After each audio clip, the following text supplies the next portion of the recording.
Welcome to eHallPass. We're currently logged in as a teacher, and in this video, we're going to learn how to create appointment passes for multiple students.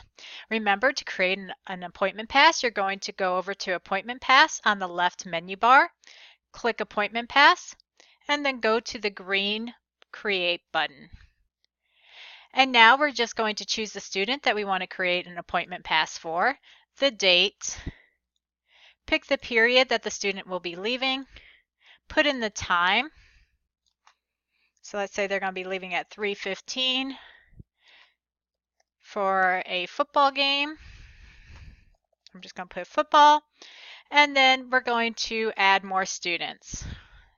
As you can see, the information gets pre-populated, and you just hit this plus sign right here to add more students to the appointment pass. And when you're done, you just click Submit. That is how you create an appointment pass for multiple students. We hope you found this training video valuable. If you should have any questions about using eHallPass, please follow your school's process for submitting system questions. Thank you.